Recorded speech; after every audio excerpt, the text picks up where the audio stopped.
So mutual funds లో best returns ఇచ్చేటువంటి top 10 mutual funds గురించి మనం ఇవాళ తెలుసుకోబోతున్నాం. సో వీడియోని మిస్ అవ్వకుండా ఇంటి వరకు చూసేయండి. సో ఇవాళ వీటి గురించి మనతో చెప్పడానికి మనతో ఉన్నారు qualified personal finance professional Sairam garu. So వారి మాటల్లోనే అడిగి తెలుసుకుందాం. హాయ్, హలో, నమస్తే, వెల్కమ్ టు సుమన్ టీవీ. నేను మీ Rajeev Pasupuleti. So let start.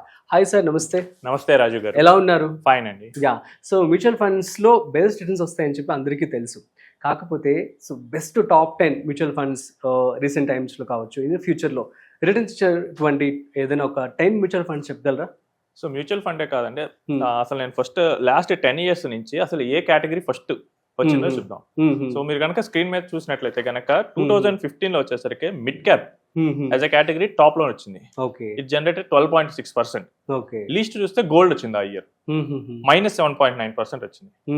So 2016 కి వచ్చేసరికి గవర్నమెంట్ సెక్యూరిటీస్ జనరల్ గా డెట్ రాదనుకుంటారు టాప్, బట్ ఆ ఇయర్ G-Sec 15% రిటర్న్ ఇచ్చింది. సో మనకి నెక్స్ట్ వచ్చేసరికి ఇంటర్నేషనల్ ఈక్విటీ S&P 500, అది 12.5% ఇచ్చింది. స్మాల్ క్యాప్ 3.3 ఇచ్చింది. నెక్స్ట్ అలా చూసుకుంటూ వెళ్తే గనక లాస్ట్ 2024 లో చూస్తే గనక S&P 500 international equity US index, ఇది అన్నిటికన్నా బెటర్ రిటర్న్ ఇచ్చింది. సో 26.9. లీస్ట్ వచ్చేసరికి రియల్ ఎస్టేట్ ఇచ్చింది. సో 10 years యావరేజ్ పడిపోయింది అంటారా దీన్ని బట్టి చూస్తే? అంటే లాస్ట్ 10 years లో కనుక చూస్తే రియల్ ఎస్టేట్ 3 times బాటమ్ లో ఉంది. బట్ మనకేంటంటే ఒక 10 years పీరియడ్ లో చూసుకున్నప్పుడు లాస్ట్ ఇండియా మొత్తం చూసుకుంటే కనుక రియల్ ఎస్టేట్ పెద్దగా ఏం పర్ఫార్మ్ చేయలేదు. యావరేజ్ రిటర్న్ మనకి 4-5% మాత్రమే ఉంది. మనకి లాస్ట్ 10 years లో చూసుకుంటే కనుక మిడ్ క్యాప్ 19% ఇచ్చింది, స్మాల్ క్యాప్ 16% ఇచ్చింది.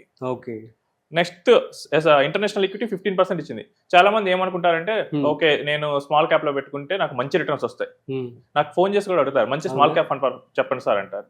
యూజువల్ గా అంటే అందులో కూడా బెస్ట్ దాంట్లో మనం ఇన్వెస్ట్మెంట్ చేసుకోవాలి. ఫండమెంటల్స్ ఇక్కడ ఏంటంటే మనకి ఒక 10 years పీరియడ్ చూసుకుంటే ఏది బెస్ట్ వస్తుందో తెలియదు. సో మనం అన్నిట్లో పెట్టుకుంటూ ఉండాలి. థియరీ ఏం చెప్పుద్ది అంటే small caps will beat mid caps అని చెప్తాం లాంగ్ పీరియడ్ లో. బట్ లాస్ట్ 10 years లో కనుక ఇదే నమ్మి ఎవరైనా పెట్టారనుకోండి మొత్తం స్మాల్ క్యాప్ లో, మిడ్ క్యాప్ లో పెట్టుకున్న దానికన్నా తక్కువ వచ్చింది. అండ్ ఇంటర్నేషనల్ ఈక్విటీని కంప్లీట్ గా ఇగ్నోర్ చేశారనుకోండి 15% return with less volatility. So ఇక్కడ కూడా తక్కువ వచ్చింది. అండ్ మీరు అడిగినట్టు నెక్స్ట్ లాస్ట్ 1 year లో లేదా 3 years లో బెస్ట్ 10 మ్యూచువల్ ఫండ్స్ అడిగారు కదా. నేను 2025 January 1st నుంచి ఈ రోజు వరకు డేటా తీసుకుంటే కనుక ఇయర్ టు డేట్ అంటాం దీన్ని. ఇందులో హైయెస్ట్ వచ్చింది ఏంటంటే మీరు స్క్రీన్ మీద చూస్తే కనుక DSP వరల్డ్ గోల్డ్ ఫండ్ వచ్చింది. సో 79% రిటర్న్ జనరేట్ చేసింది. If you invest a lakh 79%, 1,79,000. Yeah. Next వచ్చేసరికి ICICI metal and energy fund. Next Mirae Asset, Hang Seng and tech fund. అలా టాప్ 10 లో కనుక చూసుకుంటే మీకు సిల్వర్ ఉంది మళ్ళీ. సో మినిమం 33% రిటర్న్ వచ్చింది. ఇక్కడ ఏంటి large cap, mid cap, small cap ఏవి రిటర్న్ రాదు. వచ్చినాయి అన్ని చూస్తే కనుక గోల్డ్, సిల్వర్ అంటే కమోడిటీస్ ఆ సెక్టార్ లో ఉన్నవి ఎక్కువ వచ్చాయి. అండ్ ఒక థీమాటిక్ ఫండ్ అనేది వచ్చింది. దీన్ని కొంచెం మార్చి చూద్దాం. స్క్రీన్ మీద మీరు చూసినట్లయితే కనుక 1 year రిటర్న్స్ ఇక్కడ చూసుకుంటే హ్యాంగ్సెంగ్ టెక్ ఫండ్ మిరే అసెట్ ఇది 81% రిటర్న్ ఇచ్చింది. So 1 lakh becomes 1,81,000. But year to date చూస్తే కనుక మీరు ఇందాక నేను చెప్పిన దాంట్లో అది 3rd place కి పడిపోయింది. అదే 1 year లో 81% ఇచ్చింది. బట్ అదే నేను January 1st నుంచి చూస్తే కనుక same fund give me 35% return. So నేను 1 year రిటర్న్స్ చూసి పెట్టాలా, అప్పుడు పెడితే కనుక నాకు 35% వచ్చింది. అంటే ఇక్కడ డైనమిక్స్ ఎలా మారుతాయి. 35% ఆల్సో వెరీ గుడ్ కదా. It's very good. We expect 12%. But ఇంకా చెప్తాను 3 years 5 years అప్పుడు ఈ ఫండ్ ఎక్కడ ఉంటుందో మీరు చూడండి. చెప్పండి. నెక్స్ట్ వచ్చేసరికి గోల్డ్ ఆల్సో లాస్ట్ 1 year నుంచి బాగానే డీసెంట్ గా పర్ఫామ్ చేసింది. మీరు కనుక చూస్తే కనుక మోస్ట్లీ ఈ కమోడిటీస్, బీస్ ఇవి మాత్రం last 1 year 40% and above return ఇచ్చిన వాటిల్లో ఉన్నాయి. సో ఇక్కడ కూడా మోస్ట్లీ మనకి ఏంటంటే మనం పెడుతున్న ఏ క్యాప్స్ అయితే లేవు, large cap, mid cap, small cap ఇవి ఇట్లా చోటు సంపాదించలేదు. బట్ ఇప్పుడు కనుక మనం 3 years చూద్దాం. మనం ఎప్పుడు 1 year 6 months ఈ రిటర్న్స్ చూసి మిస్లీడ్ అవ్వకూడదు. మీరు కనుక 3 years కనుక చూస్తే కనుక సో ఇప్పుడు వస్తున్నాయి small cap fund 10th place లో ఉంది 28%. నెక్స్ట్ PSU ఫండ్ SB వాళ్ళది 9th place లో 29% ఉంది. కొన్ని PSU సెక్టార్స్ ఇవి కనుక 3 years లో రిటర్న్ ఇచ్చాయి. మీరు కనుక చూసుకుంటే ఎప్పుడు షార్ట్ టర్మ్ లో సెక్టార్స్ కానీ ఆ టైంలో రన్ అయిన ఒకవేళ కమోడిటీ రన్ అయితే కమోడిటీస్ ఏదైతే థీమ్ రన్ అయింది అనుకోండి ఆ థీమ్ మీద ఉన్న ఫండ్స్ మాత్రమే టాప్ లో ఉంటాయి ఓకే షార్ట్ పీరియడ్ లో. Short period so 3 years is also short period. 3 years లో చూసుకున్నా కానీ మనకి మోస్ట్లీ డిఫెన్స్ డిఫెన్స్ అంటే డిఫెన్స్ టాప్ 10 లోకి రాలేదు. ఓకే డిఫెన్స్ కి ఏమైందంటే మధ్యలో 1 year లీన్ పీరియడ్ ఉంది. ఆపరేషన్ సింధూర్ అప్పుడు బాగానే ఉంది, 2023 అప్పుడు బాగానే ఉంది, బట్ 2024 ఆ టెన్షన్స్ ఏం లేవు కదా. అవును అండ్ డిఫెన్స్ అది రాలేదు అందువల్ల.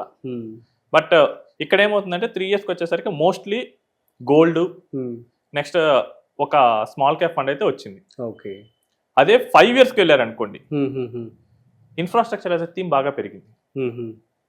సో మళ్ళీ పిఎస్యు సెక్టార్, బ్యాంక్స్ ఇవన్నీ కోవిడ్ తర్వాత చాలా బాగా పుంజుకున్నాయి. ఓకే సో ఇవి బాగా రిటర్న్ వచ్చింది. అదే మీరు 10 years కి వెళ్తే కనుక స్మాల్ క్యాప్ ఫండ్స్ రిటర్న్ వచ్చింది. ఇక్కడ మీరు కనుక లిస్ట్ మొత్తం కనుక చూసుకుంటే 10 years ఉన్నవి 1 year లో లేవు. ఓకే సో ఇప్పుడు లాంగ్ టర్మ్ యావరేజెస్ మనం క్యాప్చర్ చేయాలి. అండ్ ఈ ఫండ్స్ కూడా ఎవ్రీ ఇయర్ మారిపోతూ ఉంటాయి. ఫర్ ఎగ్జాంపుల్ మీరు 10 years టాప్లో వచ్చిన మోతిలాల్ ఓస్వాల్ వాళ్ళ నాస్డాక్ ఫండ్ కనుక తీసుకుంటే అది 2022లో -25% రిటర్న్ ఇచ్చింది. But 10 years on an average it 22.49% return. So ఇక్కడ మనం ఏం చెప్తాం అంటే కనుక ఫండ్స్ కాదు ఇక్కడ ఇంపార్టెంట్, అవి వెళ్తున్న థీమ్స్ ఇంపార్టెంట్. ఒకటి మీరు థీమ్స్ ఐడెంటిఫై చేయగలిగితే డూ దట్ ఇన్వెస్ట్మెంట్. ఓకే లేదు అనకంటే ఒక బ్యాలెన్స్డ్ పోర్ట్ఫోలియోలో ఇన్వెస్ట్ చేయండి and wait for the long run. మీరు 1 year లో చూసినట్టు 10 years యావరేజ్ 22% బెస్ట్ ఇచ్చింది. అదే 1 year లో కనుక 80% ఇచ్చింది. అంటే ఈ 80% ఇలాంటివన్నీ లాంగ్ రన్ లో వెళ్ళేటప్పుడు ఏమవుతుందంటే పడిపోతూ ఉంటాయి. మీకు ఇంకొక క్లాసిక్ ఎగ్జాంపుల్ చెప్తాను. చెప్పండి. ఒక కేటగిరీ తీసుకున్నాను, Contra fund as a category.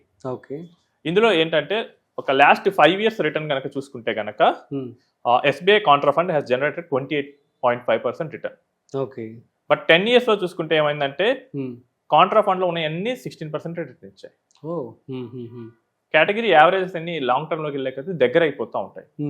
ఈ మనకుండే ఈ డీవియేషన్స్ అన్ని షార్ట్ టర్మ్ లోనే ఉంటాయి. సో మీరు కనుక లాంగ్ టర్మ్ ఇన్వెస్టర్ అయితే కనుక focus on the asset class, ఏది ఎంత రేషియోలో ఉండాలో వాటిని పెట్టండి. మీకు ఎస్బీఐ కాంట్రా ఫండ్ కనుక 2015 నుంచి 2020 వరకు 5 years మీరు ఎస్ఐపి చేసినా కానీ మీకు నెగిటివ్ రిటర్న్ వచ్చింది. అవునా?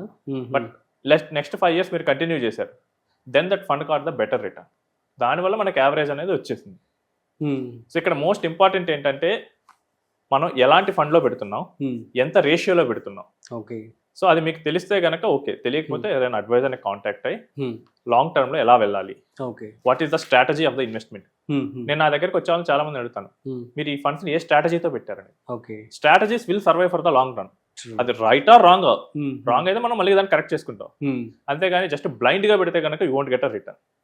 ఇక్కడ మీరు చూస్తున్నట్లయితే కనుక 1 year funds are not in the 10 years cases, అవి ఎక్కడో బాటమ్ లో ఉన్నాయి. సో మీరు లాస్ట్ 1 year 3 years నేను గూగుల్లో చూసి పెడతా అంటే కనుక పీరియడ్స్ టైం గడిచే కొద్ది ఏమవుతాయంటే మీ రిటర్న్స్ లీస్ట్కి వెళ్ళిపోతూ ఉంటాయి, లీస్ట్ క్వార్టర్కి వెళ్ళిపోతూ ఉంటాయి. సో మీరు ఎప్పుడు ఒక స్ట్రాటజీని బిల్డ్ చేసుకొని ఆ స్ట్రాటజీ ప్రకారం మీరు ఇన్వెస్ట్ చేయండి.